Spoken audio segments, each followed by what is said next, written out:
Prepare to experience the strongest radio allowable by law. Secrets will be revealed. Myths dispelled. From the studio gym where excuses never apply, it's Superhuman Radio with your host, Carl Lenore.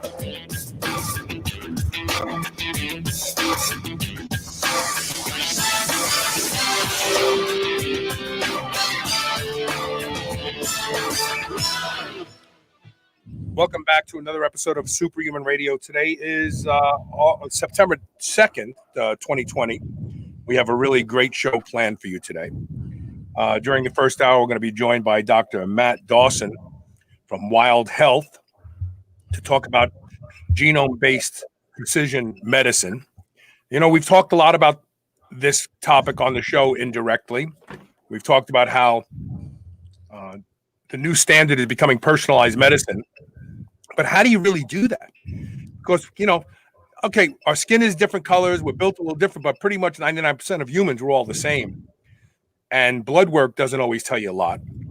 And so in order to treat a person as an individual, you have to know more about them. But then you have to have a lot of arrows in your quiver that speak to different conditions. We're going to talk all about that in a little bit. Then later in the show, we're going to talk about the superhuman nootropic stack. The team has worked and tried stacking some different nootropics together, and we think we found something that really works well. We're going to share that with you in a little while. So without further delay, let's welcome, let me get rid of that image, Dr. Matt Dawson. How you doing, Matt?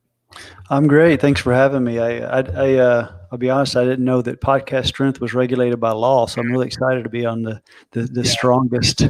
You want to get something funny? Here's something funny. So when this show first started 14 years ago, soon in November it'll be 15 years.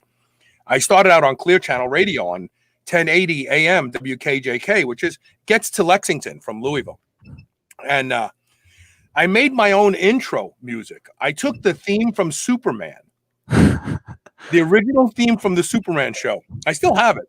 And every time they said Superman, I just overdubbed Carl Lenore. And it was so and so funny sounding that it really caught on. But then a guy who was doing a successful bodybuilding radio show, Dan Solomon, said, Carl, you got to change that. Your show is too legit. It's too serious. It's too good of a show to use that like a homemade intro. So I had a professional here in Kentucky do this one here. And, you know, because the show back then was all about bodybuilding and strength and fitness, you know, that's where the strongest radio allowed. Yeah, pretty funny. I love it. That's great. So, Matt, before we start talking about Wild Health, let's talk about you. How do you find yourself? First of all, you're a physician, but how do you find yourself as a physician kind of getting off the beaten path? It's got to be scary not following what everybody else is doing. How did you find yourself into this position with Wild Health? You know, I think what was scary to me is to think about practicing a way of medicine that didn't work for the next 20 years of my career. So I think as physicians, when we are in medical school, we're very idealistic. We're excited to help people. We go through residency, learning all these skills. And then we get out and we realize that medicine's broken. It doesn't work to just treat people based on statistics and epidemiology, what works for most people. And you see that. You see that in our health statistics. People aren't healthy like they should be. And while, yeah, it is a little bit of a risk to go outside of the mainstream, if you don't believe in the mainstream, then it's not that big of a risk. I've noticed a trend. When I first started going to A4M conventions, I don't remember how long ago, 13 years ago, let's say, I noticed that there were a lot of physicians who were ER doctors that seemed to gravitate to this new style of keeping people from getting sick in the first place. Now, I think you work in an ER periodically, right? You still do that. Very rarely now, maybe once or twice a month, because I do enjoy it. I mean, it's incredibly rewarding for somebody to come in. You're actually able to save their life. But I think as ER doctors, what we saw is we're at the very end, and we may save someone's life, but For what? A lot of times we're prolonging it by a month or a few weeks or a couple months. And I think a lot of us have realized if we can get ahead of that further upstream, we can make a real difference in patients' lives. So that's probably why you're seeing that transition and that theme with ER doctors. How long ago did you start looking away from traditional allopathic medicine and into longevity medicine? So I have a partner who named Mike Mallon. He's also a physician, and the two of us for a decade have been teaching other physicians. But we were teaching other physicians emergency medicine, these other skill sets, and he and I were always obsessed with optimizing health, not just intubating people and procedures and ER medicine, but optimizing. That's all we talked about. And several years ago, and I think part of that background came too from I played a couple sports in college, and the biohacking thing when you're in athletics, it just comes natural. That's what you're always doing. And so we continue that interest. And a few years ago, we had a situation where Mike had a real issue with his lipids. His cholesterol numbers came back horribly. At the time, we were both doing ultra marathons, eating what we thought was a perfect diet. And he had these numbers that were just not conducive to living a long, healthy life. So he texted me immediately when he got the numbers back. He knew that I'm obsessed with the nutrition literature. And I told him, hey, look, if you look at all the big studies, the meta-analyses say go on this diet. And he tried that and he got worse. In the meantime, his doctor put him on a statin because that's what you do with high lipids. And we were worried about that, but he did. And then he got horrible muscle breakdown and myopathy. And as we're going through all of this, we started seeing the literature emerging that personalized medicine, maybe we could do something with genetics. Like there was a lot of data there, but no one was doing it. So when we sequenced our DNA, when we looked at his, we were really shocked in that we saw almost immediately he needed to be on pretty much the exact opposite diet of what I suggested, even though the meta-analyses say that 85% of people it works, he's in the 15%.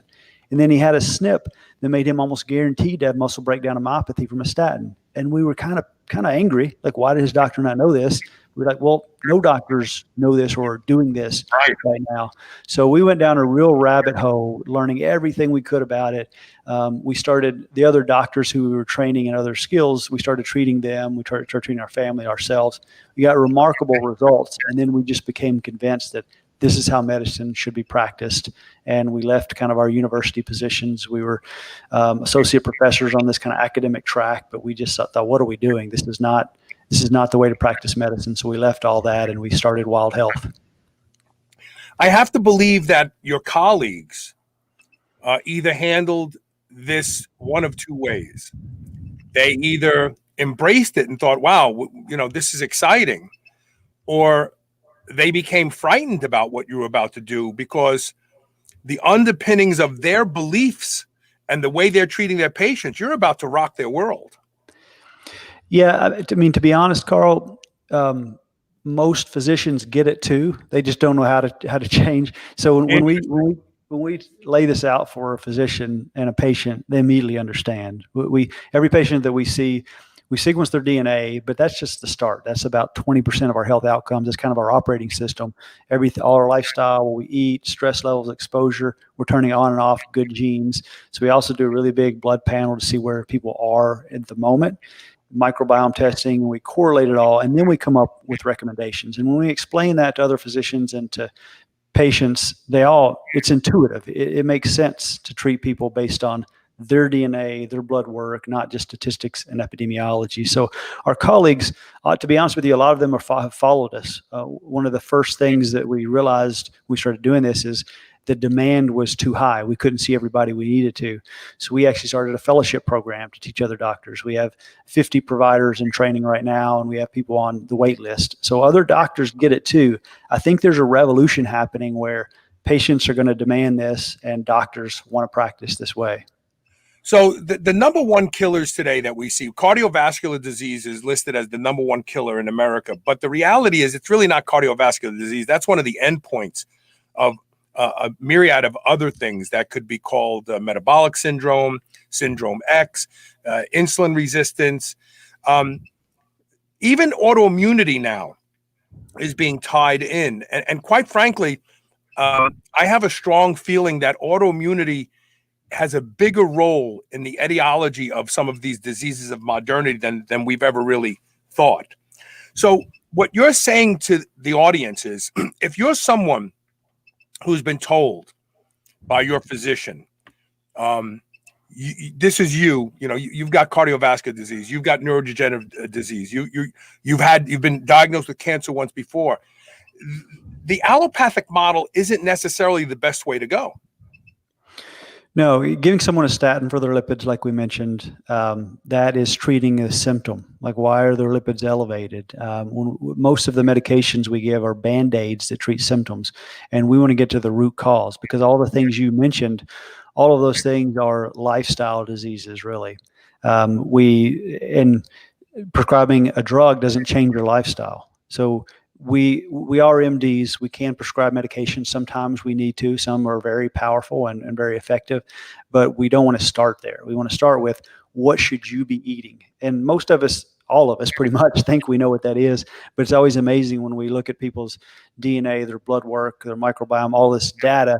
We almost always tell them things like that they had no idea, things that they thought they were doing healthy, which were actually hurting them, just like Mike when we first started doing this. So we try to attack those root causes of the cardiovascular disease, neurodegenerative diseases, the inflammation, autoimmunity, and then we can use drugs as tools if we need to, but that's not the solution. That's just a tool and a bridge most of the time. Most drugs, with some exceptions, should be used as rescue mechanisms, right? You don't set a guy's femur and put him on crutches and say, you're going to use these crutches for the rest of your life. The goal is to get off the crutches and walk on the leg again at some point in time. But most physicians don't see it that way. How much of that is because of the influence of big pharma? I went to school to be an optometrist. And I remember our labs were all set up by Bausch and Lomb and Zeiss, because they wanted, when we set up our offices, they wanted us to use their products and do things their way. And so how much of what goes wrong with the way physicians treat patients has to do with the influence of big pharma in school, in the curriculum? Yeah, the system is horrible. Like, if you look at the incentives and things like that, I mean, if someone comes to us and they have type 2 diabetes, my mother is a perfect example. When I first saw her, my grandmother had Alzheimer's disease. My mother was at risk because we looked at her genetics, and she's high risk. She had insulin resistance, metabolic syndrome, would have been put on insulin by a regular doctor if she was seen.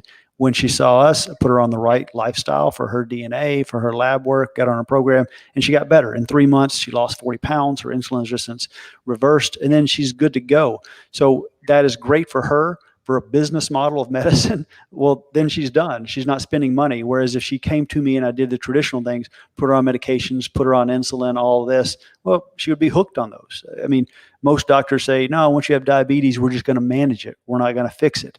Managing it, you create a continual revenue stream for you in the medical society. Fixing it is the right thing to do, but the incentives are set up to where that doesn't really help the pharmaceutical companies or medical practices. So the system is really messed up. It's tough to fight against that, but you're exactly right. I think a large part of it is that these big pharma and these other organizations with bad incentives are calling a lot of the shots and influencing things. So, we hear about the pain and pleasure, or, the carrot and the stick as being the driving forces for certain things. Insurance has a role to play in this too, right? So insurance companies tie the hands of doctors. Well, first of all, it's ridiculous that doctors come out of college, of university, with the debt load that they come out with. Makes no sense. I mean, don't get me wrong. Doctors are brilliant. They have a lot to learn, but so are engineers. So are lots of other fields. But doctors come out of school literally hobbled by debt. Mm-hmm. And unless they start making money and making it quick, they're going to struggle for the rest of their lives. So they get into a practice. Maybe they work for a large group, and this is how you practice medicine. And then so you have the pharmaceutical industry saying, this is the standard of care. This is what you do, and you stay in your lane and you'll be fine. But then you have the insurance companies going, no, you can't spend more than 4 minutes with a patient. How can you, on one hand, we have this emerging, exciting area of personalized medicine, which you and I get together and we talk, and you ask me questions that most doctors probably wouldn't even think are relevant, but it gives you an idea of my lifestyle that's going to help you treat me. And on the other end of the spectrum, you got a doctor who sits there and the patient goes, this, because all he can get medical coding and billing says you can't spend more than 15 minutes with that patient. How much of the problems we have today are the payer model? Yeah, for sure. I mean, again, it's the system. You're totally right, Carl. I mean, just to give you an example, I mentioned the things when we see patients, we look at the DNA, the deep blood test, microbiome, and a lot of what we do is wild. That's what we call it, wild health. But maybe the most wild thing we do is I tell people we use this ancient method that we discovered in some textbooks that medicine doesn't use anymore. And it's called conversation. I mean, we will talk with the patient for an hour and learn about not just like what they eat, but when they eat, who they eat it with, what is their spiritual beliefs, what's their mindfulness practice, when they sleep, how they sleep, when they go to bed, the hour before they go to bed. All of these things matter, and you can't get that in 7 minutes. But you're right, the payers don't pay for more than that. So while it is incumbent on physicians to practice a different way, we also need a revolution with patients and how they think about their care and their wellness. Because if you want an hour of a doctor's time and the insurance company's not going to pay for it, somebody has to pay for it. So it's a difficult spot we're in until we get the payers on board. See, and that's the other thing. So in the patient's mind, why like I have friends. I tell them I'm on testosterone therapy. My insurance company doesn't cover my testosterone therapy, but it's not horribly expensive. I think it comes out to maybe like $10 a week, let's say. But I have friends who won't pay for that because why should I? I pay for insurance. They should pay for it. If they're not going to pay for it, I'm not going to pay for it. And this is really a cutting off your nose to spite your face mentality that medicine is being addressed from the patient side. Patients aren't willing to pay hardly anything today for medical treatments, and if they have to come out of pocket for anything, they don't want to, but they're really punishing themselves because you know what you pay. What is that whole saying? You pay for what you get. You know, it's never been truer than the medical model today because there's great doctors who could save your life, but yeah, you're going to have to cough up a couple $1,000s over the course of 5 or 6 visits to get it done. Yeah, and the frustrating thing, Carl, too, is that the incentives actually do line up for the payers if they would just do the right thing. Just to, again, use the same example of my mother. Those few months when she lost 40 pounds, did all that, it took some effort. We gave her a health coach. We invested in her. And the amount of resources that was used there was probably more than what she would have gotten at a regular doctor. But the downstream effects of not having to treat her dementia, heart attacks, and strokes and those things, the person responsible for her life and her care was would have saved many, many times by making that investment. So if a payers would pay for that extra time, the physician-patient relationship and the health coach or things like that, all the incentives align. The issue is, like you mentioned, the one person that loses in that is big pharma, who would maybe prescribe medications for life. So we could fix this problem. We just have to get to the payers, I think, have an alignment between the physicians, the patients, and the payers as well. And that's how we hopefully solve it in the future.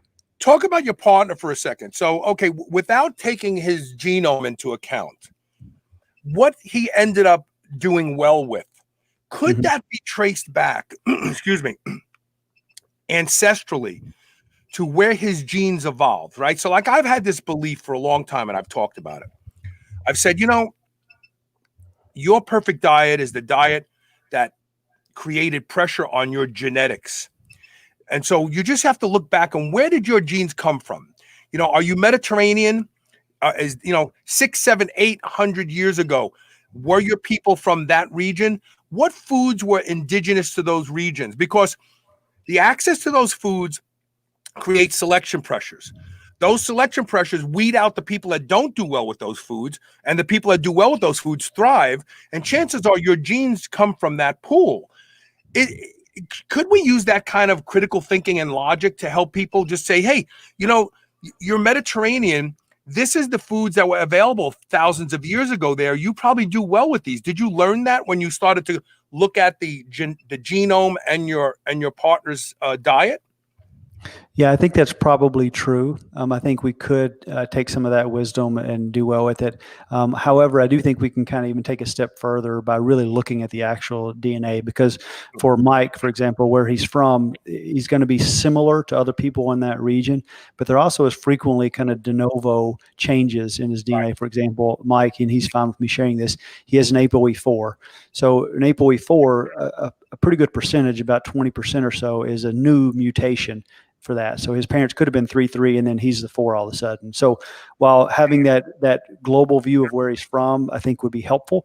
I think even more, especially is how cheap it is now to sequence DNA. Yeah. We can get an even more granular look and probably do even a little better by actually looking and seeing what the genetics are. We are still evolving right now, right? You and I mean, we since we found genetics, we are mistaken to think that it's not happening still, that maybe 300 or 400 years from now, things that we are doing today that have become standard for life will influence the gene pool 500 years from now. Do you see any of this? Do you think that, for instance, autism will end up being transgenerational and alter genetics going forward? Or do you see anything in your practice that is transgenerational that you're afraid that, we're going to end up in 500 years with this problem? Yeah, I mean, epigenetics is a fascinating.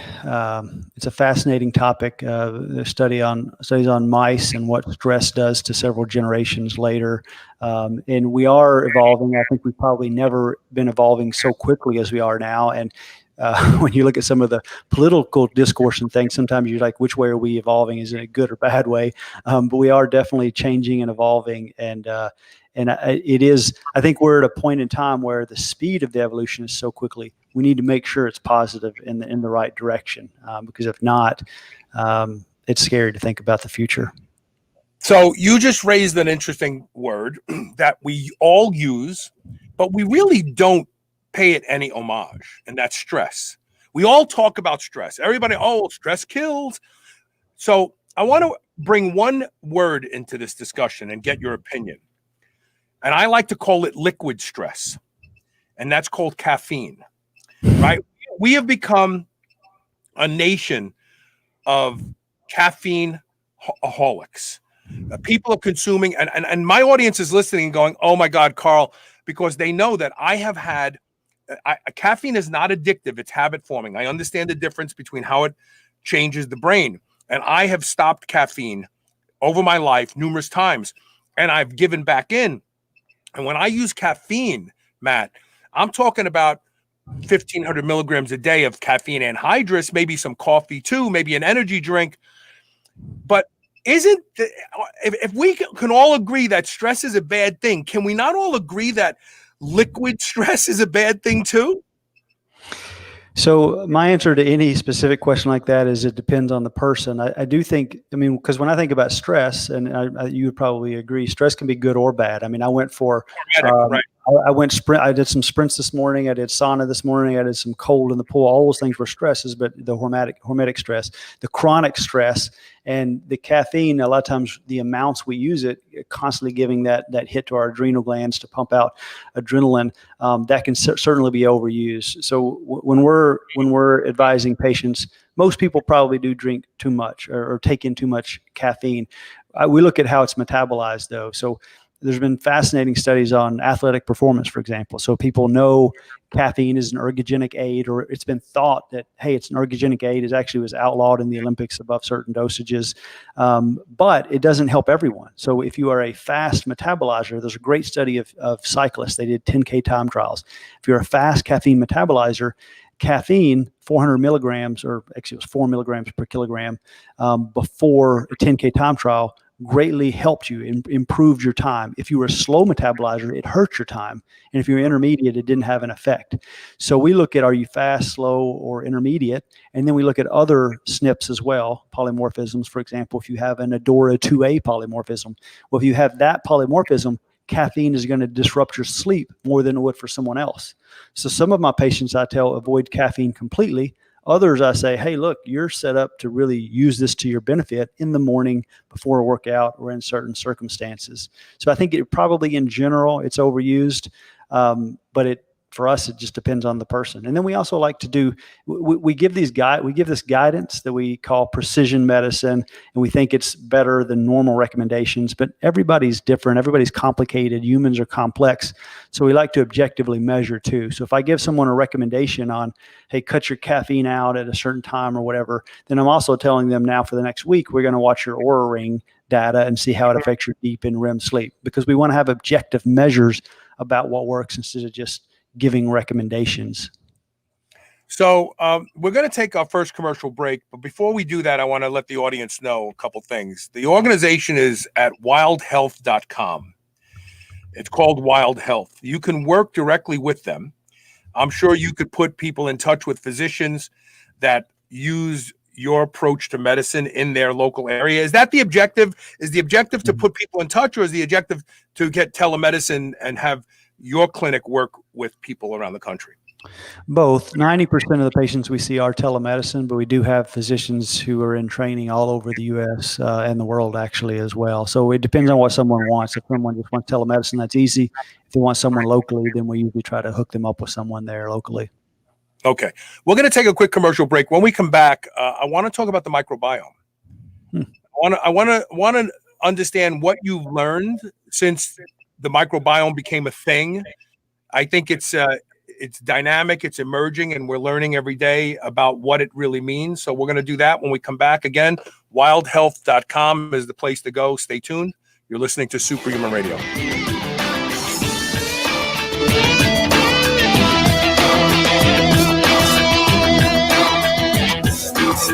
Mind Bullet is a kratom product derived from the coffee family to boost energy and creative juices. Mind Bullet comes in both pill and liquid form for the ultimate pre-workout supplement. When needing a little pick-me-up or to get through the morning fog, Mind Bullet will set your productive course fast. Go to shrnetwork.biz/mindbullet, all one word, today, and save 20%. No subscription required. That's shrnetwork.biz/mindbullet. Get yours today. I love beef. And if you love beef, listen up. I've discovered the best tasting beef in the world, and that's not an exaggeration, at Piedmontese.com. The Piedmontese breed is famous from Italy for being lean and unbelievably tender, with half the fat and calories of traditional beef. Even typically tough cuts are tender when it comes from the Piedmontese cows. And for the first time ever, Piedmontese cows are being raised here in the USA. Get 25% off all beef and free shipping on orders of $100 or more at Piedmontese.com with code SHR. Go to PIEDMONTESE.com and use code SHR today. You will never eat any other type of beef ever again. Select Savory Snacks Original Biltong is the healthier alternative to sugar-laden beef jerky. Their sugar-free biltong is seasoned and then air-dried for up to 2 weeks, providing you with one of the most tender and flavorful meat snacks that you've ever had. They also use a fattier cut of beef, which adds to the tenderness and gives their biltong even better flavor. Select Savory Snacks Original Biltong is the perfect snack or travel companion for your busy life. Get a free meat snack sample pack with every order of $75 or more. Get yours today at selectsavorysnacks.com/SHR. Use code SHR free. Quest Nutrition makes bars, cookies, chips, and pizzas out of complete dairy-based proteins. Our products minimize net carbs and sugar without sacrificing taste. Each delicious chocolate-flavored chip, cookie chunk, and crunchy crumble is custom made to maintain Quest macros. It's time to enjoy foods that work for you, not against you. It's time to enjoy your Quest. Do you remember those delicious toaster pastries you had when you were a kid? You know, the rectangular sugar-filled snacks? Well, guess what? Legendary Foods has just made low-carb toaster pastry. This is the first of its kind, and honestly, these things are amazing. They have 3 to 4 net carb, less than 1 gram of sugar, and 9 grams of protein. You can eat them right out of the wrapper or lightly toast them. The only question is, which flavor, strawberry or brown sugar cinnamon? They're available at eatlegendary.com and Amazon. You've heard me talk about the chill pill on the show and how effective it is at helping people who suffer from social anxiety, or sometimes when you just want to take the edge off to a long, stressful day. Well, listen to this story from Dylan Goutreau. Definitely takes anxiety away, which I have a long history of. Having started out at 2 milligrams a day of Xanax. That was at 8 years old. And so I stopped using benzos 3 years ago. Extremely difficult. Yeah, so I spent about 3 years trying to find anything and everything I could that would be healthy for me to help with anxiety. Because I'm talking, full out panic attack. The chill pill was the first thing that I found that actually in the middle of a panic attack I can take, and it definitely subsides. Go to drseeds.com. That's DRSEEDS.com. Use coupon code SHR and save 20% off your first bottle of the chill pill. Check it out. I promise this is one supplement that delivers. This is the Superhuman Channel. Evolution just got kicked up a notch. Welcome back. You know, if this show has helped you over the past 14 years, I'm asking people in the audience to do a quick little short video. It could be 30 seconds, no longer than 3 minutes. Take your iPhone, point it at yourself or your smartphone. Tell me your story. Maybe your story is, I can't stand Carl, and so I have to keep watching and listening to him because he's like a train wreck. I just got to see what stupid thing he's going to say next. I don't care what it is. We're putting together a really nice montage. We have some people that have sent in some really nice videos. Go to shrnetwork.biz/your story. Upload your story about Superhuman Radio there for me. Okay, so now we're going to talk about the microbiome. When the microbiome first became in vogue, it was said that it was going to help us cure all diseases.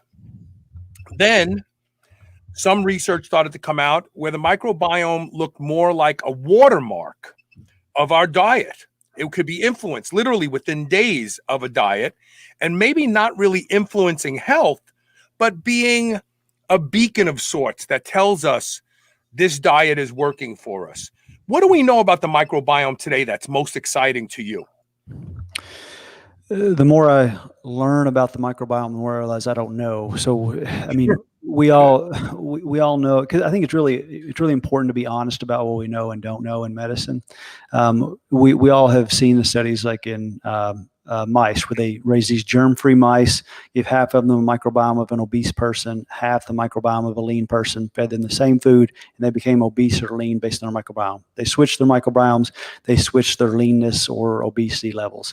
We've seen studies in autism where these autistic kids get fecal transplants, and about half of them a year later don't even qualify as autistic by their symptomatology. So, and in athletes, we've seen they have different, the fastest and best athletes have different microbes in their microbiome. All that to say, it's extremely important. We just don't really know, in my opinion, how to have a positive effect on it other than whole foods, eating some foods with fiber or things right out of the garden and getting exposed to dirt. We think those things are good, but from a medical standpoint, to talk about how to affect it directly for positive change, most of the claims that I see out there, I think, are really stretching it. Some of the microbiome companies, them saying what they can do with it, I just don't think the science backs it up. So our approach to it has been, we do measure it frequently, and we have built kind of some artificial intelligence systems around what we do to track objective measures, and we're trying to come up with better data on what we can do. But it's not an area where I think we're even close. I mean, in the end, I think what we may find is that measuring the actual microbes themselves are much less important than what they're doing, just the metabolomics of it and what they're doing as well. So it's like the ocean. We haven't come close to the true depths of it and what we're going to be able to do with it. So I mean, one of the things that I talk about on the show all the time to kind of dumb it down is that the microbes in your gut eat the foods you feed them and either poop out things that are good for you or bad for you. In simplest terms, that's really what's going on, right? Yeah, and they're producing things as well. Yeah, like for specifically like anxiety and depression. We know that everyone knows what SSRIs are, selective serotonin reuptake inhibitors. We think about serotonin in the brain, but most of it is produced in the gut by a microbiome. So that in itself, I mean, when you look at people that have had antibiotic courses, the risk of anxiety and depression greatly go up over the next year because you're disrupting that microbiome. So we know it's really important. They're doing really important things, and we know how to disrupt them, and we know that, okay, let's stay away from glyphosates, let's try not to use antibiotics. But beyond those basic things, it's hard to know how to have a real positive effect in a specific and directional manner with medicine. So you just mentioned something that's another fascinating topic that I don't understand why more people haven't capitalized on it, but you talk about geophagy. And I actually did a show with a guy from California. His last name was Diamond, Dr. Diamond, who wrote a couple papers on geophagy, but that's basically eating dirt. We know that primitive cultures have eaten dirt, eaten it, not by accident, like when you're a kid, you get sand on your hand and you're eating the sandwich your mother made and you're swallowing the sand. But they go out specifically to specific areas that for some reason culture and pregnant women, to help them have healthier children, to eat dirt. Now, a lot of the dirt that's available to us has been destroyed through commercial and conventional agriculture. And also, eating dirt could be bad for you because there could be poisonous things in dirt. But with that being said, why do we not understand more about geophagy? Why do we not understand more about the contribution to eating dirt that it may have on the human condition? Yeah. So to directly answer your question, I don't know why we don't know more about it. I mean, I could be a conspiracy theorist and say, hey, you can't pharmaceuticalize and sell dirt. So why would anybody study it? I mean, I do encourage, my family and others to have pets and play with them and get dirty. We get food right out of the garden. I was with my 4-year-old the other day, and there's beans on the vine. He's picking them and eating them directly. Or he pulled a baby carrot up, and we just brushed it off and ate it. No soap or anything like that on the dirt. So I think there is something there. It's a great point you make about the soil. This isn't your grandfather's soil.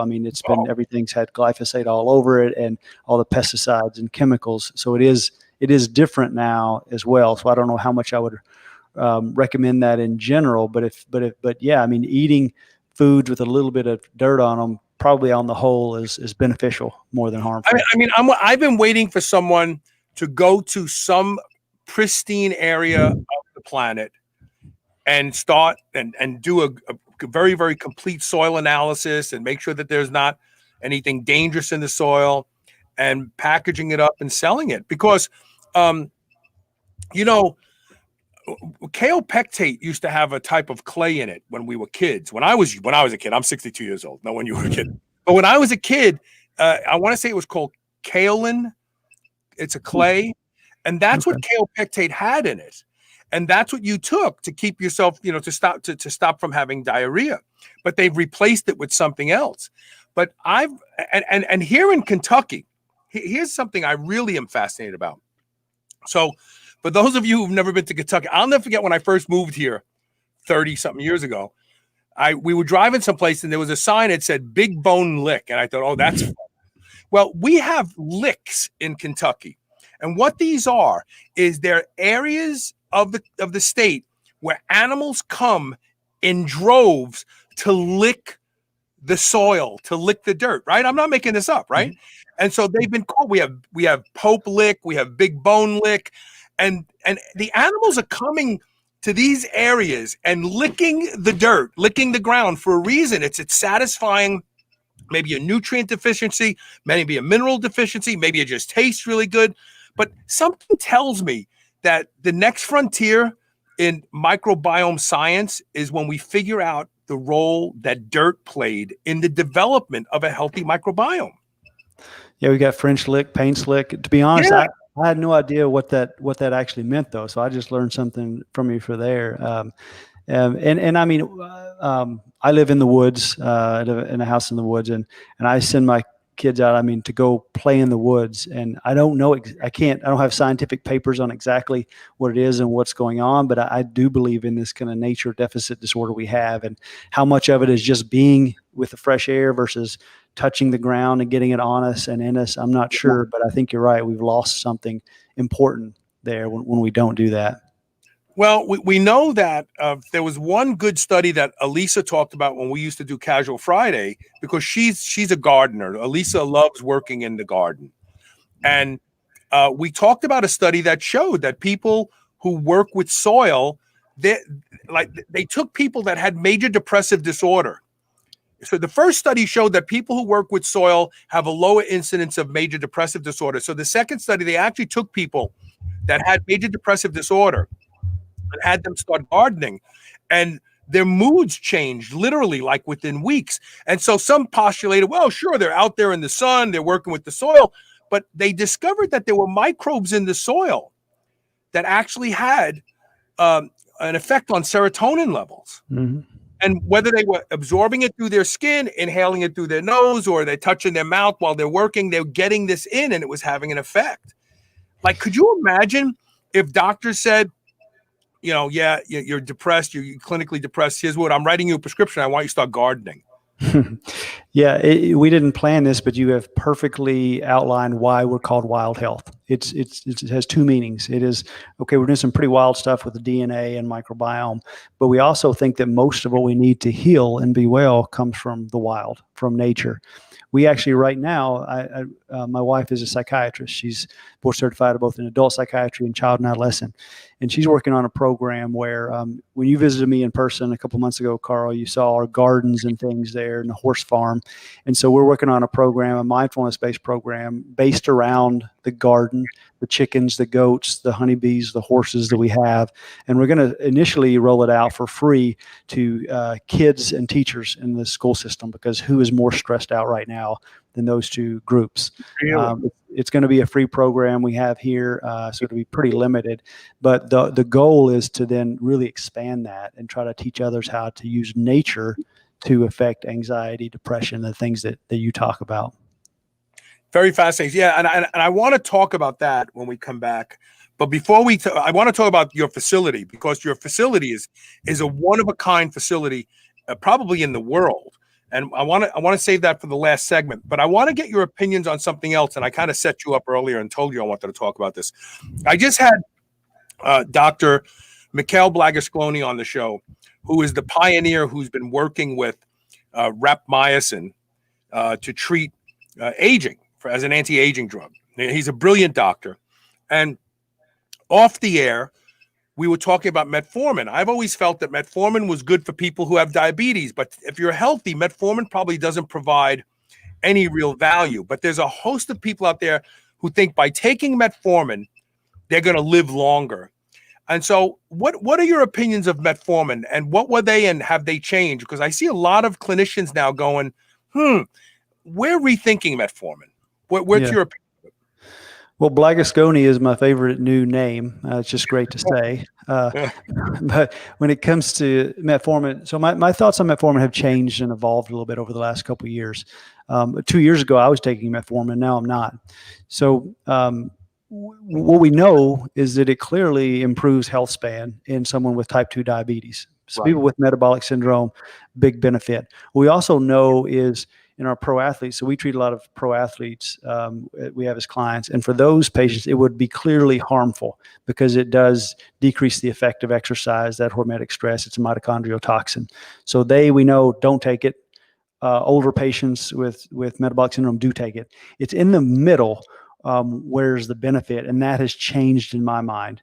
As a 38-year-old, I thought it was going to benefit, and now I don't think so. I think the negative effects is the mitochondrial toxin and the negative effects on exercise. For someone like me who has great glucose control and insulin sensitivity, I think that it's probably going to be more harmful than helpful. So I've changed my sliding scale in the algorithm of who benefits from it. I need people to be either a little older or a little more metabolic syndrome to have a benefit. Now, where exactly it is, it's still an art. It depends on the person. But I have much fewer people on metformin now than I did a year ago. And metformin shifts the diversity of the microbiome, right? A lot of people have talked about this, that it's beneficial. The microbe that it reduces is one that is increased in a high protein diet. I don't know why I can't think of the name of it. Do you know what I'm talking about? No, I'm not sure. Sorry. It'll come to me. It'll come to me before the end of the show. It'll probably pop into my head during the next commercial break. But I've never used metformin. I even had my doctor write me a prescription for it because I thought I was going to use it. But my fasting blood sugar is in the 70s. I produce ketones in just a 12-hour fast. So I just thought to myself, why would I want to take metformin and all the research on metformin is on people who are very, very sick. These are people who they have metabolic disease already, and metformin will help them. You know, the other thing is not everything works all the time. And I want to invoke one other thing. So I did a show back in 2007 on Clotho. When Clotho was first discovered, this peptide, it extended the life of C. elegans and the fruit fly. I can't think of the name, Drusilla fruit fly, or whatever it is. And so they thought, oh my God, Clotho is the new peptide that is going to extend human life by up to 30%. The doctor I had on the show was from the Albert Einstein School of Medicine on the East Coast. I was so excited about Clotho. I even started messaging peptide companies that I knew. Hey, could you make Clotho? Because we're going to inject Clotho pretty soon. But then 2 years later, a study came out and showed that diabetics have the highest level of Clotho of anybody in the population, and they die the soonest, and they develop cancer. And then all of a sudden it was like, oh, Clotho isn't really a slam dunk after all, like we think it is. So I stayed away from metformin instinctively. I thought, you know, it's not going to provide me with any real benefits because I have good blood sugar management already. I'm just happy to hear other people are starting to think this way as well. We're going to take a quick commercial break. When we come back, I want to talk about the facility. This facility is worth you going to. It's a castle. I kid you not. It's a real castle. Stay tuned. We'll be right back.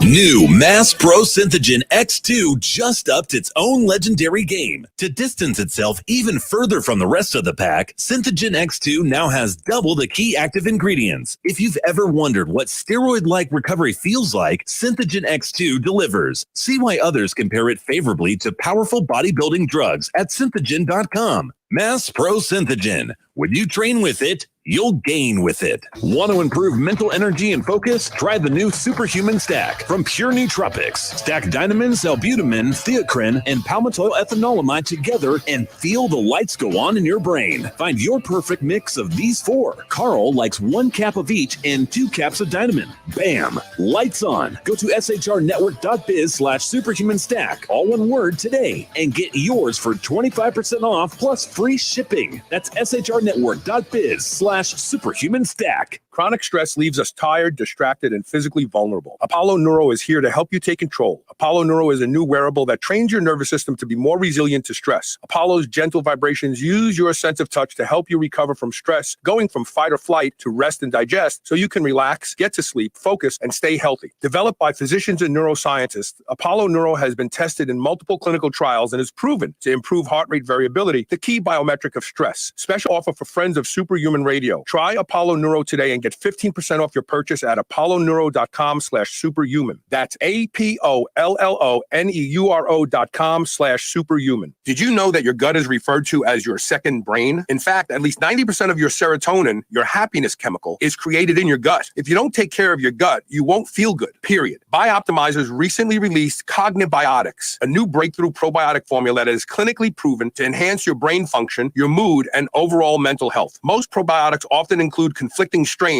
or quantities and can cancel each other out. Cognibiotics delivers the exact strain you need in exactly the right ratios and quantities. With a 365-day, no questions asked, money-back guarantee, you can try them out for yourself to start feeling the incredible difference Cognibiotics makes in your mood, mind, and performance. For an exclusive offer to my listeners, go to cognibiotics.com/SHR. That's COGNIBIOTICS.com/SHR and use code SHR10. Among the easiest and most popular ways to experience the life-altering benefits of hemp, Planet Earth CBD soft gels offer fast-acting effects as they release quickly. Made in a GMP-compliant, US FDA-registered facility, you can count on Planet Earth's safe soft gels. These soft gels provide temporary relief from pain and so much more. Manufactured with the calming combination of chamomile and melatonin, you got yourself a long-needed CBD solution. 25 milligrams of nano-emulsified hemp extract per serving with anti-inflammatory agency. Planet Earth sleep-supporting soft gels will have you forgetting about today today's worries for a better tomorrow. Unwind with Planet Earth CBD today. Whether your goal is to build muscle or burn fat, you'll find everything you need at Redcon One. Need help getting a good night's sleep? Try Fade Out, or the most popular pre-workout supplement on the market today, Total War. Sign up for their new Transformation Challenge and win $10,000. Or shop for apparel that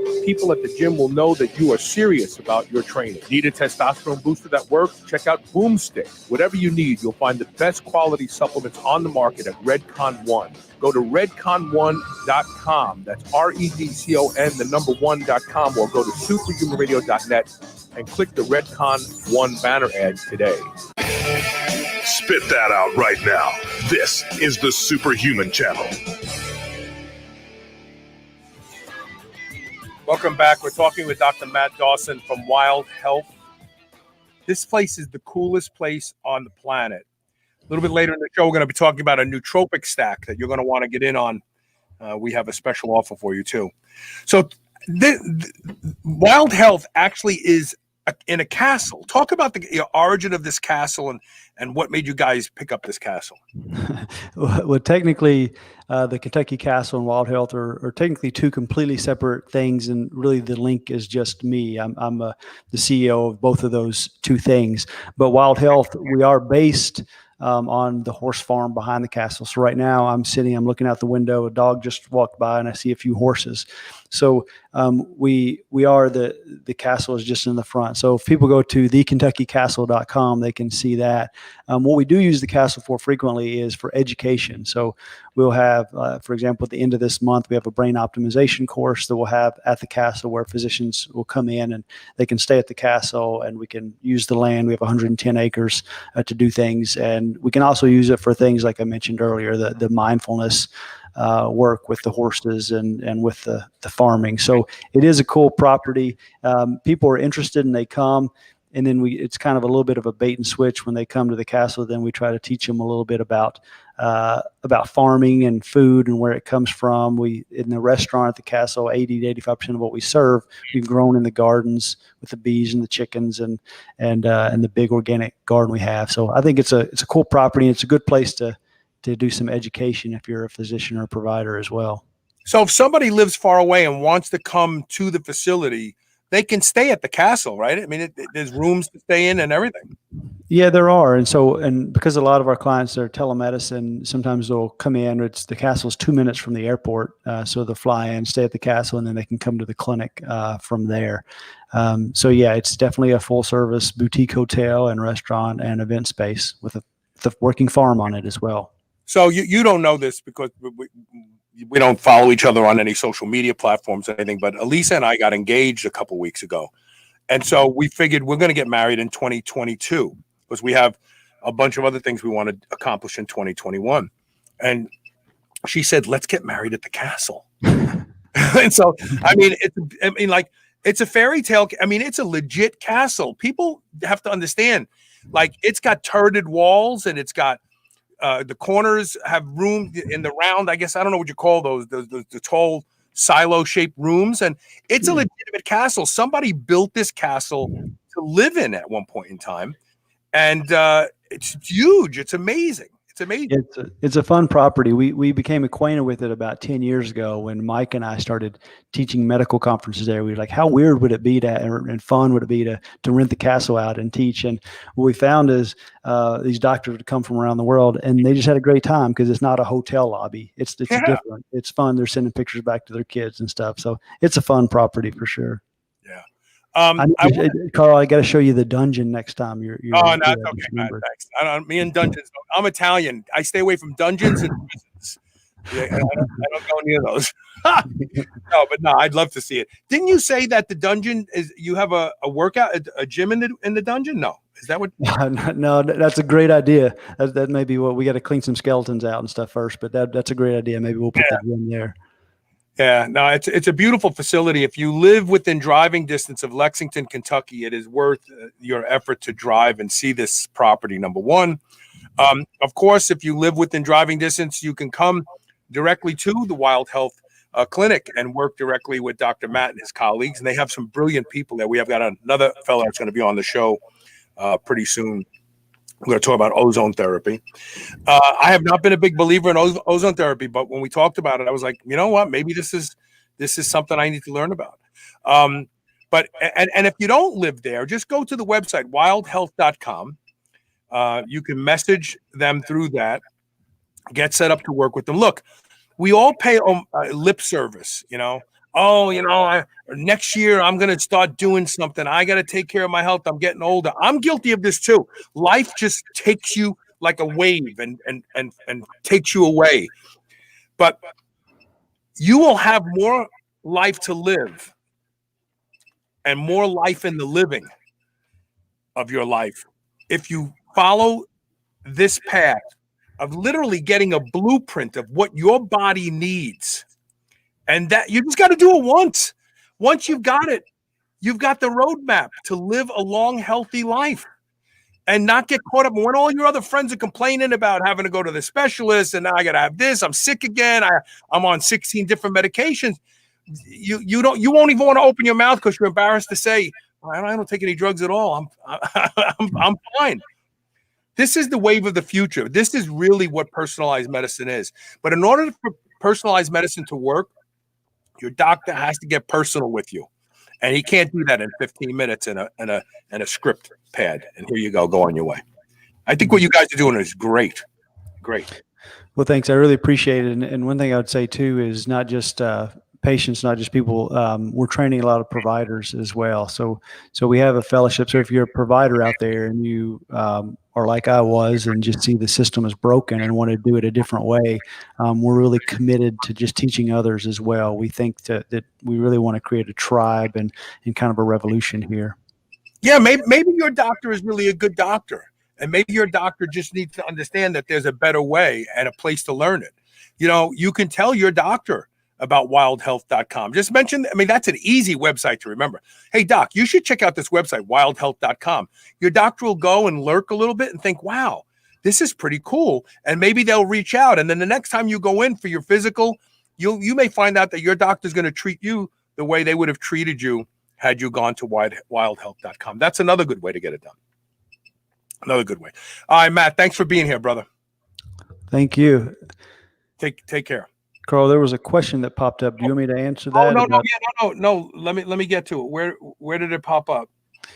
Chris asked, do you know if they're using Chris is my next guest. Yeah, so go ahead. Chris wants to know, what does he say? Do you know if they're using any subcontractors like 23andMe for genomic sequencing?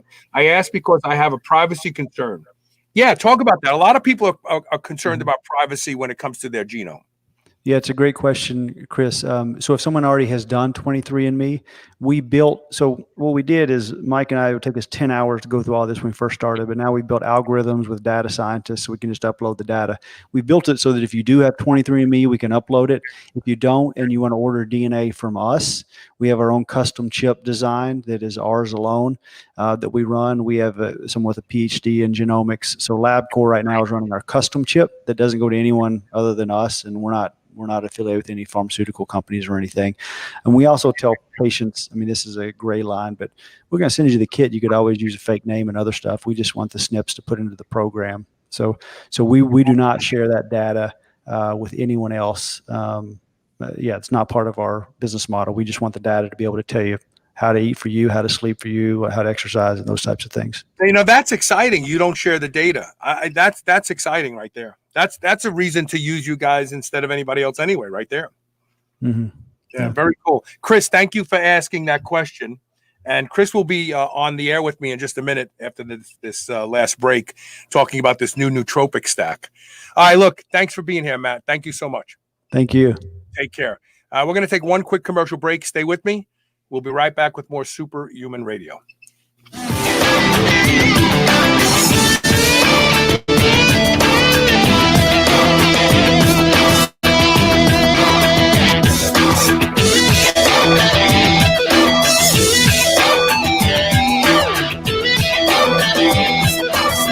Want to improve mental energy and focus? Try the new Superhuman Stack from Pure Nootropics. Stack Dynamine, Salbutamine, Theocrine, and palmitoyl ethanolamide together and feel the lights go on in your brain. Find your perfect mix of these four. Carl likes 1 cap of each and 2 caps of Dynamine. Bam! Lights on. Go to shrnetwork.biz/superhuman stack, all one word, today, and get yours for 25% off plus free shipping. That's shrnetwork.biz/superhuman stack. Quest Nutrition makes bars, cookies, chips, and pizzas out of complete dairy-based proteins. Our products minimize net carbs and sugar without sacrificing taste.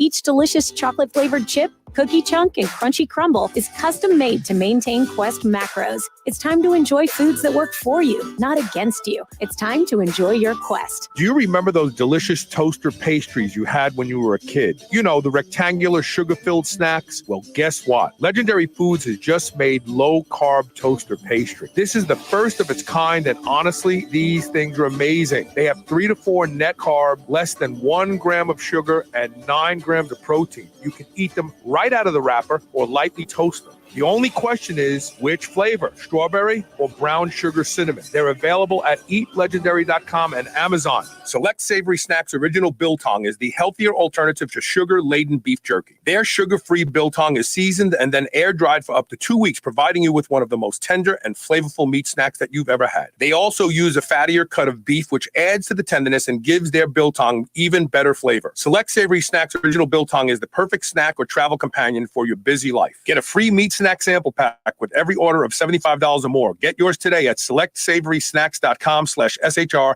Use code SHR free. Are you still on the fence about Body Protection Complex BPC Oral from drseeds.com? Listen to Maggie Kuhn, one of the owners of the C-Bus Lifting Company gym in Columbus, Ohio. I had been having some nagging tendon issues that weren't injuries, just things that were annoying. You know, I'm 58 years old, so just older tendon kind of issues. For us powerlifters, you know, we really don't stop training when we have just nagging issues. We just kind of keep pushing through. And I started the BPC. What I noticed was I was doing some heavy tricep stuff that would have killed me before when I had an elbow problem, and I was able to do this with literally no pain at all. Go to drseeds.com, drseeds.com. Use coupon code SHR and save 20% off your bottle of BPC Body Protection Complex today. I love beef, and if you love beef, listen up. I've discovered the best tasting beef in the world, and that's not an exaggeration, at Piedmontese.com. The Piedmontese breed is famous from Italy for being lean and unbelievably tender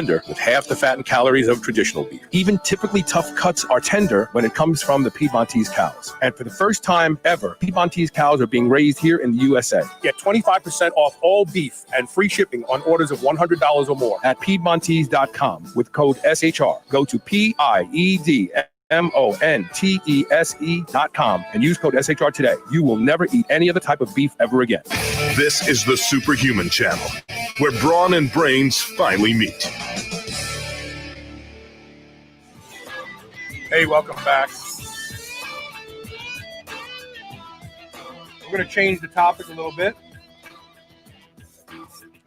We're joined or rejoined by Chris Dziak. You guys know Chris. He is the proprietor at Pure Nootropics. They are a sponsor here on Superhuman Radio.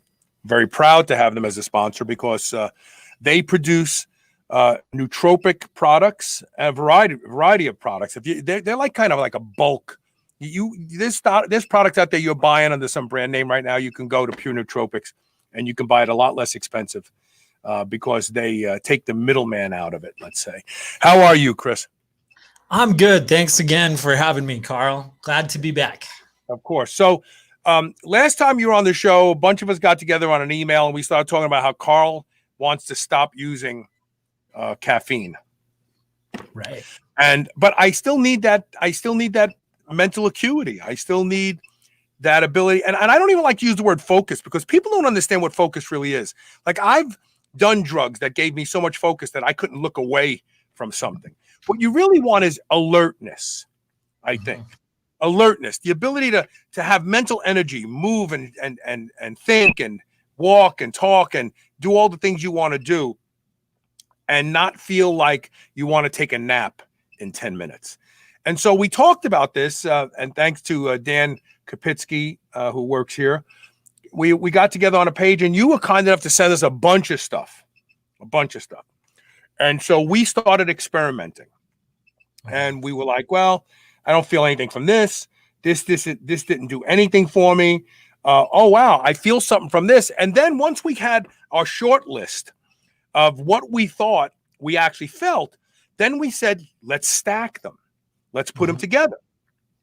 And sure enough, we came up with 4 items that when you take them together, what I said to Dan was, I feel like the lights went on in my brain. I feel more alert. I don't have the jitters. I don't feel like I had caffeine, but clearly I feel more awake. And I've even taken them late in the day, and they did not impair my sleep, which I was surprised by. Yeah, right. Well, there's no caffeine in them. So let's go through the list first of all, and then we're going to tell the audience how they can save a bunch of money on it if they want to try it. We're calling it the Superhuman Nootropic Stack. The first thing we actually talked about briefly, and I told you I wanted to try it, was salbutamine, right? So talk about salbutamine, what it is. So it's very interesting how it was developed, and I may have mentioned this last time, but basically during World War II, the Japanese were investigating why a lot of their soldiers were having fatigue, and they were doing blood panels and stuff like that, and basically determined that they have very low levels of B1, which is normally known as thiamine. The issue with thiamine is it doesn't cross the blood-brain barrier. And so they went and modified thiamine to basically cross the blood-brain barrier. And here we have salbutamine. So, so technically it's a modified B vitamin. Modified B vitamin. Okay. Yes, exactly. And I felt something from it when I took it by itself, which tells me that I must be deficient a little bit, maybe in one of these B vitamins, perhaps. I don't know. Maybe. I mean, for me, it totally is one of the ones that you actually have an effect on. Yeah. You know, you feel it for sure. You know, and that's why caffeine is so ubiquitous is because you take it and you get a feeling out of it. Whereas that isn't always the case with some supplements where it takes time to like build up in your system and whatnot. Uh-oh. Did I lose you? No, I'm still here. The second thing we came up with was dynamine. Dynamine is a very interesting compound, but the most interesting thing about dynamine I find is that it is a dopamine reuptake inhibitor. Do you know what else is a dopamine reuptake inhibitor that's used frequently in parties? Cocaine. Interesting. Yeah. So talk about dynamine a little bit. So dynamine is the brand name for something called methylliberine. And basically it was discovered because they were looking for alkaloids that are similar or stimulants that are like caffeine structurally, but not caffeine. And so that's where they came up with dynamine, which is a very, like, it's a pretty novel ingredient, only been on the market a couple of years. And so like what you're starting to see is that it's being used for its stimulant properties in a lot of like pre-workouts and stuff like that. And so you know, energy and having the alertness definitely can affect your cognition. And so that's one of those areas that we try and focus on. And so if there's a good ingredient, we'll basically just encapsulate it and put it there as a one-off for you to try. If you like it, great. If not, no big deal. You know, exclude it from your stack, basically. So dynamine, I had the greatest benefit from, and we're going to tell the whole stack, and then I'll tell you what works for me, because not everybody is going to just take one capsule of each of these. Some people are going to take 2 caps of one of them, and that's my findings with dynamine. Dynamine was the one that when I took it by itself, it definitely increased libido. Like I literally, like when it started to hit me, I kind of felt like my mind was going there. And so dynamine was one that I was like, wow, this is cool. Like if you just took it by itself. The third ingredient that we stayed with was teacrine. Talk about teacrine.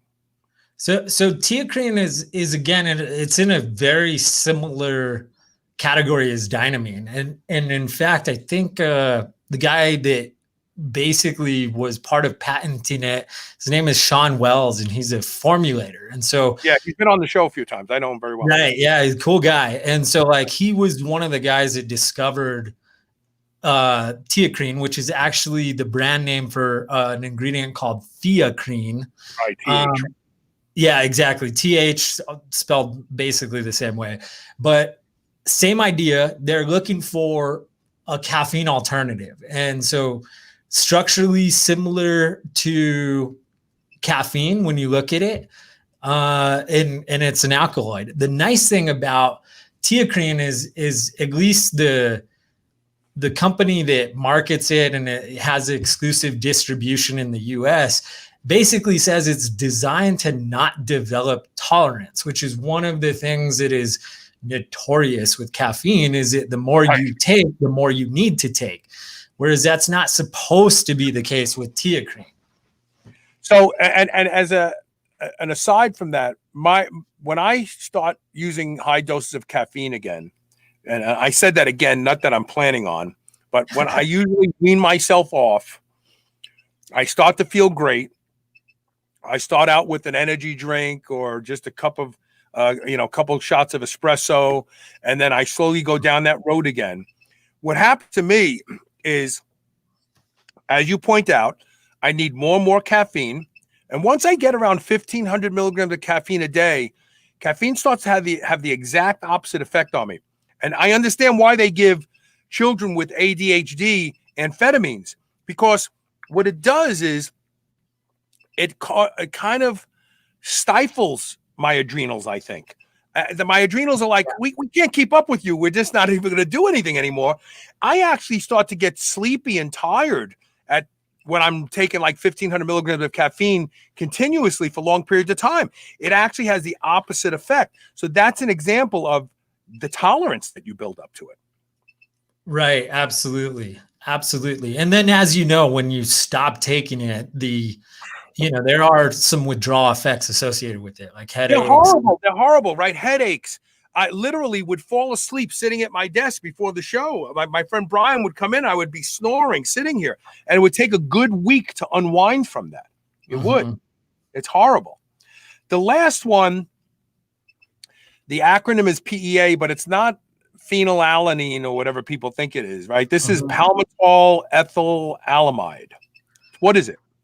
So this one has been around for quite a long time, and it isn't really geared as like a stimulant type supplement, but what it's good for, or what it's known for and been studied in clinicals, is pain management, because it affects inflammation. And so that's, one of those areas where if you have inflammation, especially in the brain, it's absolutely going to affect your cognitive function. And so PEA is one of those ones that is real subtle. Like, you won't feel it if you take it one time. You almost have to take it regularly for it to build up. And then you start to have a feeling associated with it. And a lot of people associate it with reduced pain or pain management, basically. Well, we know that depression is affected by inflammation in the brain. There are specific types of depression, major depressive disorders, where inflammation is the problem. And if the brain is inflamed, then you're kind of like in brain fog world. So I see this as being an enabler of the other three. Like, as we start to lower the brain inflammation, these other three actually start to have greater and greater effect. That was my surmising of using them, because what I found was, by the 4th or 5th day of using this stack, it felt stronger as opposed to weaker. Instead of me developing a tolerance, it seemed like I was getting more from it. And it could very well be that the PEA was having an effect on amplifying the other three, because the levels of inflammation in my brain were being reduced. Yeah, I mean, I think there's absolutely something to that. PEA is super interesting. It's actually one of our newer products. And so we have been investigating it more and more. And what I think, if I may be recalling this incorrectly, but I believe it interacts with the endocannabinoid system. Really? You know? Yeah, I think so. I'm like, now I'm second guessing myself. But basically, you know, it's kind of related. I mean, it's not, you know, so if you look around, you'll see a lot of people call it endocannabinoid, basically. And so that it interacts with some of that. And so like what they've seen is, and it may be kind of like related to CBD a bit, is they've given PEA to the people that have like tics, you know, like facial tics. Yeah. And so, you know, that's kind of all related, you know. Yeah, this is fascinating. I didn't know that it had a kind of cannabinoid type effect. That's fascinating to me. So here's what we discovered. So all of us, we agreed that these 4 were going to be in our stack. We experimented with them and we found that no one got the jitters. I did not feel like I could not fall asleep at night when I took it late in the day. And I definitely felt more alert. Now, people say focus. Focus is meaningless to me. I've done LSD and had such focus I couldn't stop looking at a bird. Like that's focus. Or the wall, right? Yeah. Yeah. I mean, that's not what we're talking about here when we talk about what these do. What these do is they actually improve mental acuity, and it's noticeable. It's noticeable. So my audience has a special offer. I have to get back to this page here. So those of you watching the show or listening, I'm going to give you the URL. If you go to the URL shrnetwork.biz/superhumanstack, do we have to use the code SHR? Because I'm actually at the page right now, and it looks like, oh yeah, it does. Yeah. It says on the page to use the. So if you use that URL. If you use the URL shrnetwork shrnetwork.biz/superhumanstack, and I'm going to put this up for people to see it, you will be transported to a page where you can order all 4 of these, and by ordering all 4 of them, here I'm putting it up right now. Here we go.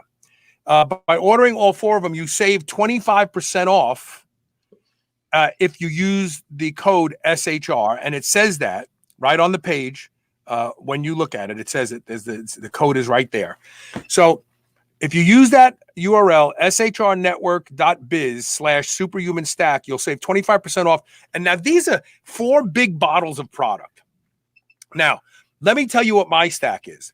My stack was 1 of everything but 2 of dynamine. I felt that.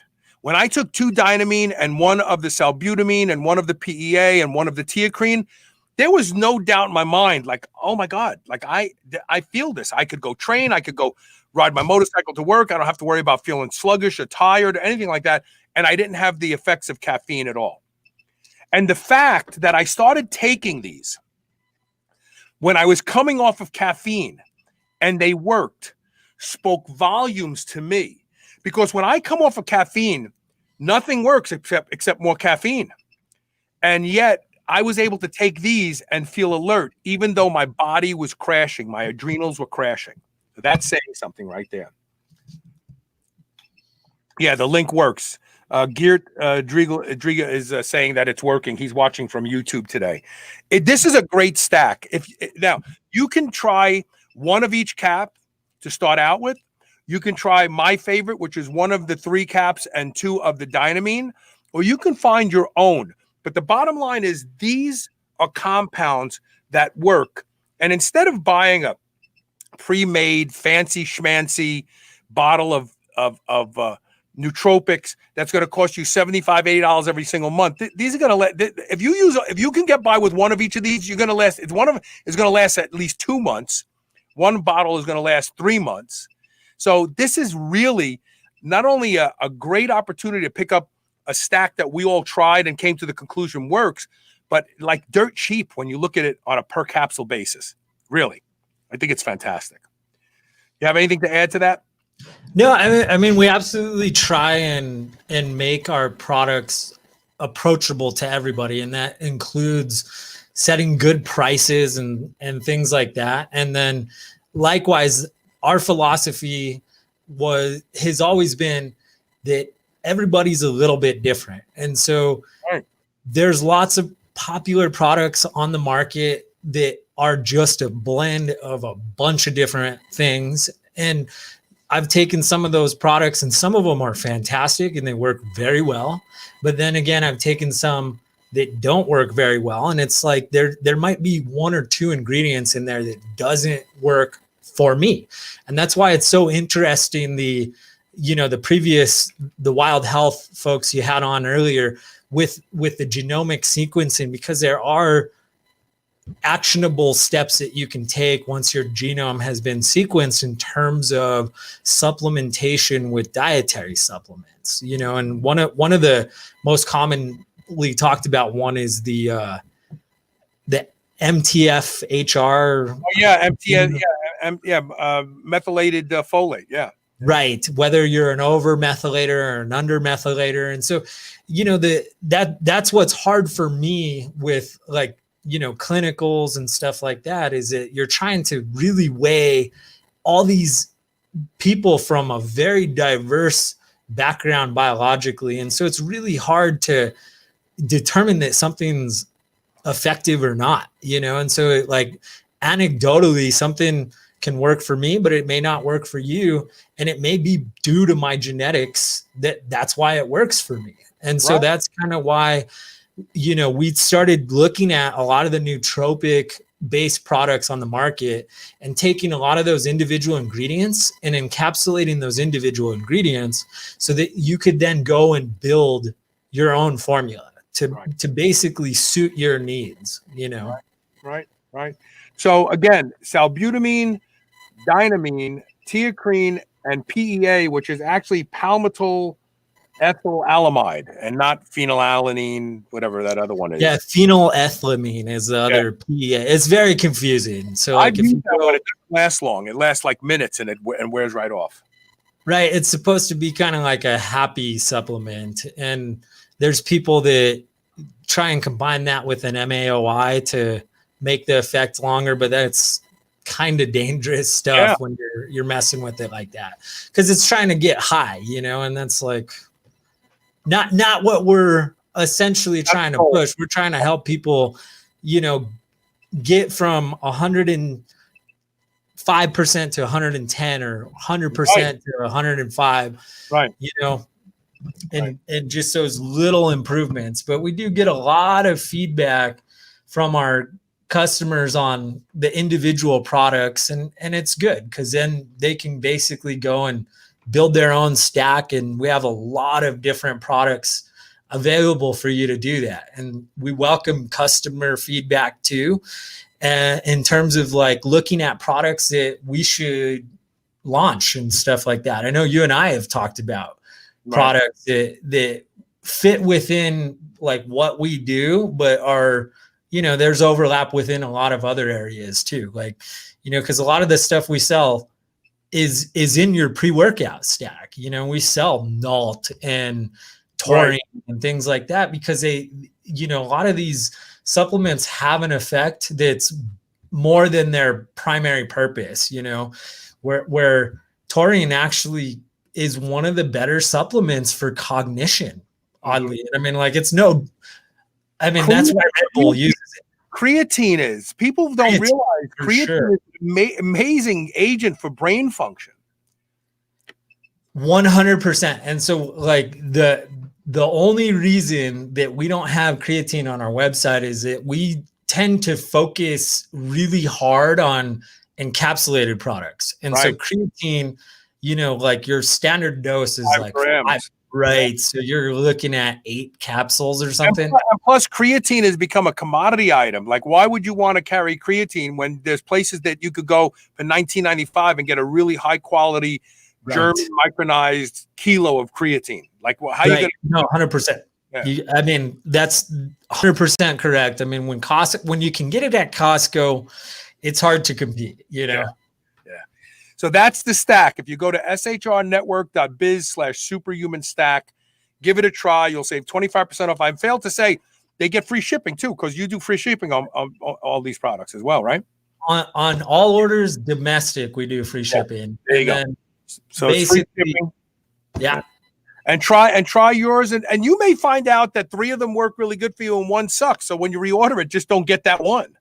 You know. So we also have a couple other stacks, that we've built based on community and anecdotal reports, and so there's some other stuff there that may appeal to the SHR audience based on like what effect they're looking for. I would say that the superhuman stack, and you can correct me, is almost equivalent to like a pre-workout. Like you could almost use it as a pre-workout.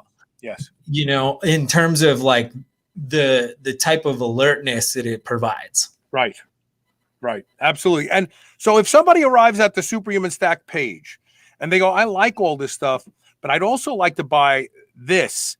How do they load their shopping cart from that page and then continue to shop? And if they do that, will the code save them 25% off of whatever they put in their cart? Unfortunately it won't. So it'll give them 25 off of the stacks. What I recommend doing for the SHR audience is like it's no issue to place 2 orders. And the reason I suggest you do that is you do the order for the superhuman stack to get the 25% off. And then you, like all the other stuff, you can order and use the SHR 10 code. It's a slightly different coupon to get the 10% off of the remaining products. But we wanted to develop a stack with Carl and deeply discount it so that we could get it out to folks, because we're confident on our end. If you try it and like it, you're going to buy it again. And so that's why we're pricing it so competitively, or aggressively, as you can say, is shipping isn't a consideration. So what if you put 2 orders together? It's not like, oh wait, I got to pay shipping twice now. No, it's not a consideration anyway. That's great. Unless you want expedited shipping, which we do, but if you go and you run the expedited shipping on just one of the orders, we'll combine them. It's just something that we do anyways. Okay, that's good. Do they have to put a note to alert people that they have 2 orders? They'll catch it. No, as long as it's like temporally close in time, we'll be all right, know? And so we actually just launched a fantastic shipping service, which is FedEx 2-day to basically everywhere in the US for $9. So, it's cheap to get it fast if you want to get it fast. And that's, we're not like other companies that go and mark up the shipping. Like that's not where we're trying to make a few extra shekels. Yeah, exactly. So. Exactly. All right, Chris, thank you so much for the hard work to help us put this together. Again, shrnetwork.biz/superhuman stack. Save 25% off these 4 exciting nootropics. Mix and match them as you see. While you're there, shop some more and use SHR 10 for 10% off everything else that you want to buy. Free shipping on everything. It's a no-brainer. Thanks for being here today. And, of course, thank you for being a sponsor of the show. Thank you. A pleasure, Carl. Have a great one. Thanks again. Take care, brother. All right, and that's going to be it for today. So tomorrow is Thursday. I know we have a show. We have no show Friday. We're going to have a long weekend. I will be off Friday and Monday because so many of you are going to be celebrating the holiday weekend, and you don't need to be reminded to eat healthy or not drink booze. But if you are going to drink, don't forget the DHM. I absolutely tell you, if you're over there at Pure Nootropics ordering this stack, get yourself a bottle of DHM. You take one of those caps before you go out drinking. You take one of them when you get home before bed. No hangover. No hangover. 0, 0, 0. You'll just feel like you didn't drink all night. That's exactly the God's honest truth. So don't forget that too. I will see everybody tomorrow with more Superhuman Radio. Please share the show. Always share the show. Let more people know about the show. We'll see you tomorrow.